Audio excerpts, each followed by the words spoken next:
Joining us as he does each month here on WHKY is Scott Riley, the District Attorney for the 36th Prosecutorial District.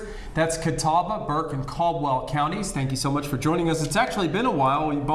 You and I were under the weather there for a while, but we've finally been able to get back together. And I know you have a lot of things to talk about. Veterans Treatment Court, you say that you've expanded that now. Right. We've talked about our Veterans Treatment Court and how we're so proud of it and all the people that have come through our program in Catawba County.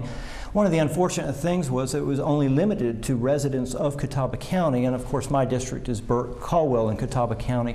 And now, starting next year, we're going to be able to expand it so that veterans from Burke and Caldwell County can also take advantage of this and try to, the soldiers or the veterans that are having difficulty in reintegrating into civilian society, they're having a difficulty overcoming a substance abuse problem or those type of things, now they can take advantage of the resources that we provide at the Veterans Treatment Court. Yeah, I know you've been very happy with that program. It's been very successful, very proud of our Veterans Treatment Court team, and very proud of the graduates who have come through the program.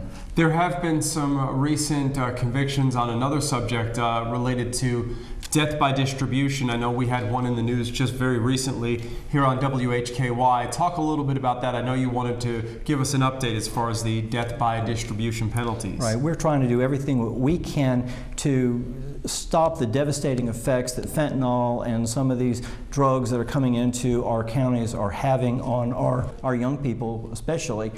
And so we are going after the people that are distributing these drugs, and in the past we had to show, to get a conviction for death by distribution, we had to show that somebody had sold an illegal controlled substance to another person who ultimately died because of that ingestion.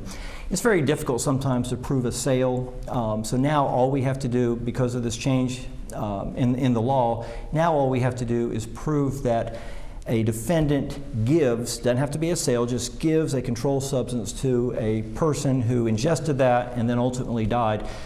And if we can prove that, well, then that person is guilty of death by distribution, and we are prioritizing those cases, and we're going after the people that are selling or giving drugs to our young people and doing what we can to stop these overdoses.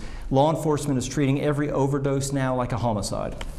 Excellent information as always, and we appreciate you coming in to update us. Scott Riley, the District Attorney for the 36th Prosecutorial District. Thank you so much for joining us. Oh, and thank you very much for having me. It's always good to see Scott Riley as he comes in and keeps us updated on the DA's office for Catawba, Burke, and Caldwell counties. And with Mr. Riley, I'm Rob Eastwood, WHKY News.